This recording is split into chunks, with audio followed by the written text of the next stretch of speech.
ହାମ୍ପି ହେଉଛି ଏକ ଐତିହାସିକ ସହର। ଏହା ବିଜୟନଗର ରାଜଧାନୀରେ ଥିଲା। ହାମ୍ପି ଏହା କର୍ଣ୍ଣାଟକ ଡିଷ୍ଟ୍ରିକ୍ଟରେ ଅବସ୍ଥିତ। ଏଇଟା ଦେଖନ୍ତୁ ହାମ୍ପି ମହାଦେବଙ୍କ ମନ୍ଦିର। ଏଠାରେ ପଥରରେ ସବୁ କାରୁକାର୍ଯ୍ୟ ହୋଇଛି। ଏଠାରେ ଐତିହାସିକ କାଳରୁ ରାଜା କୃଷ୍ଣଦେବରାୟ ରାଜତ୍ୱ କରୁଥିଲେ। ତାଙ୍କ ରାଜତ୍ୱ କାଳରେ ମନ୍ଦିର ଗଢ଼ି ଉଠିଥିଲା। ଏଠାରେ ମହାଦେବଙ୍କୁ ତଙ୍ଗଭଦ୍ରା ବୋଲି କୁହାଯାଏ। ଏଠି ମହାଦେବ ତଙ୍ଗଭଦ୍ରା ନାମରେ ଖ୍ୟାତ। ଏଠି ଏହି ମନ୍ଦିରରେ ଯେଉଁ ମନ୍ଦିର ଦେଖୁଛନ୍ତି, ଏହି ମନ୍ଦିରଟି ମହାଦେବ ଏଠି ଯୋଗ ନିଦ୍ରାରେ ଥିଲେ।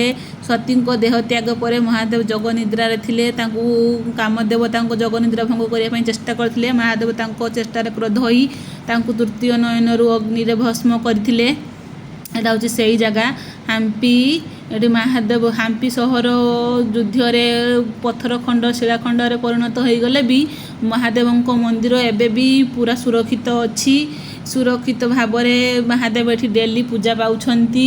ମହାଦେବଙ୍କୁ ଆମେ ଭିତରକୁ ଗଲୁ, ମହାଦେବଙ୍କୁ ଦର୍ଶନ କଲୁ। ଦେଖନ୍ତୁ ମନ୍ଦିରର ଦୃଶ୍ୟ ଏମିତି ଥିଲା। ମନ୍ଦିର ଚାରିପାଖେ ପାଚେରୀ, ଐତିହାସିକ କାରୁକାର୍ଯ୍ୟ ସବୁ ଥିଲା। ମହାଦେବଙ୍କ ମନ୍ଦିର ଏଠି ଗୋଟେ ମହାଦେବଙ୍କର ରହସ୍ୟ ଅଛି। ମହାଦେବଙ୍କୁ ଦର୍ଶନ କଲା ପରେ ଆମେ ଦେଖିଲୁ ମହାଦେବଙ୍କ ମନ୍ଦିର ଭିତରେ ଗୋଟେ ଗୁମ୍ଫା ଅଛି। ସେ ଗୁମ୍ଫାରେ ମହାଦେବଙ୍କର ଯେଉଁ ନାଟ ମନ୍ଦିର ଅଛି, ସେ ନାଟ ମନ୍ଦିରରେ ମହାଦେବଙ୍କର ମନ୍ଦିରର ଓଲଟା ଛବି ପଡ଼ୁଛି। ଦେଖନ୍ତୁ ଯେଉଁ ମନ୍ଦିରଟା ଦେଖେଇଲି ସେଇ ମନ୍ଦିରର ଓଲଟା ଛବି ପଡ଼ୁଛି। ଆଗରୁ ଯେଉଁ ମନ୍ଦିରଟା ଦେଖିଲି ସେଇଟାରେ ଓଲଟା ଛବି ପଡ଼ୁଛି। ଆପଣଙ୍କର ଆମେ ମନ୍ଦିରରୁ ବାହାରେ ରାଜତ୍ୱ ମନ୍ଦିରର ତାଙ୍କର ମହଲକୁ ଯିବା।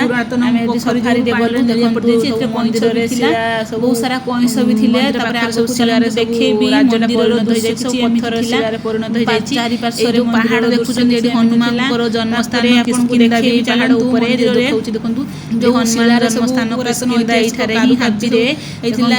ନାଗରାଜ ବାସୁଦେବଙ୍କର ସବୁ ମହଲ ଆସିଗଲା। ଅନେକ ସବୁ ଚିତ୍ର ଚାଲନ୍ତୁ ଆପଣଙ୍କୁ ଦେଖେଇବି। ରାଜା ରାଜୁଡ଼ା ମନ୍ଦିର ସମୟରେ ଅଛି ରାଜାଙ୍କର ନାମ ନାଗରାଜ ଥିଲା। ସେ ଅନେକ ରାଜକନ୍ୟା ହେମାବତୀଙ୍କର କିଛି ସୁନ୍ଦର ଲାଗୁଥିଲା। ରହସ୍ୟକୁ ଯିବା ପରେ ଯୁଦ୍ଧ ହୋଇଥିଲା। ଯୁଦ୍ଧର ନାମ ଥିଲା ତାଲିଙ୍କଟା ଯୁଦ୍ଧ। ସେଇ ତାଲିଙ୍କଟା ଯୁଦ୍ଧ ପରେ ହେଉଛି ହାମ୍ପି ରାଜ୍ୟଟା ହେଉଛି ପଥରରେ ପରିଣତ ହୋଇଗଲା। ଦେଖନ୍ତୁ ହାମ୍ପିର ରାଜାଙ୍କର ମହଲ ଆସିଗଲା। ଦେଖନ୍ତୁ ଏଟା ରାଜାଙ୍କର ମହଲ। ମୁଁ ଆପଣଙ୍କୁ ଭିତରକୁ ନେଇକି ଦେଖାଉଛି, ଚାଲନ୍ତୁ ଦେଖିବା। କେତେ ସୁନ୍ଦର ପଥରରେ ସବୁ ପୁରାତନ ଐତିହାସିକ ପଥରରେ ସବୁ କାରୁକାର୍ଯ୍ୟ ହେଇଛି। ଦେଖନ୍ତୁ ଏଇ ରାଜାଙ୍କ ମହଲର ଭିତରେ ଗୋଟେ ଇଣ୍ଟରେଷ୍ଟିଂ କଥା ଅଛି, ଯେଉଁଟା ଆପଣ ଜାଣିଛନ୍ତି କି ନାହିଁ ଜାଣିନି। ମୁଁ ଆପଣଙ୍କୁ ଆଗକୁ କହିବି, ଭିଡ଼ିଓଟା କଣ୍ଟିନ୍ୟୁ କରନ୍ତୁ। ଦେଖନ୍ତୁ ସବୁ ରାଜାଙ୍କର ପୁରାତନ ମହଲ ସବୁ ଭାଙ୍ଗିକି ପଥର ଶିଳାରେ ପରିଣତ ହୋଇଯାଇଛି। ଭିତରକୁ ଚାଲନ୍ତୁ, ମୁଁ ଆପଣଙ୍କୁ ଦେଖେଇବି। ଏଇ ଭିତରେ କିଛି ଏମିତି ଥିଲା। ତାପରେ ଏଠି ଟିକଟ ଥିଲା, ଟିକଟ କାଟିବା ପାଇଁ ପଡ଼ିଥିଲା ଭିତରକୁ ଯିବା ପାଇଁ। ଆମେ ଟିକଟ କାଟିକି ଭିତରକୁ ଗଲୁ। ଚାଲନ୍ତୁ ଦେଖେଇବି। ଆମେ କିଛି ଫଟୋ ଉଠେଇ ନେଇଥିଲୁ। ଚାଲନ୍ତୁ ଏଇଟା ହେଉଛି ତାର ରହସ୍ୟ। এই যে রথ চিত্র দেখুଛନ୍ତି, এটা হচ্ছে রাজা রাজত্ব করা সময় রথ চিত্র। এইটা হচ্ছে 50 টঙ্কা নোট পছরে অছি। आम गवर्नमेंट स्वीकृति पाई 50 टंका नोट्रे अच्छी। आगे हस्ती 4टा चक्र अच्छा।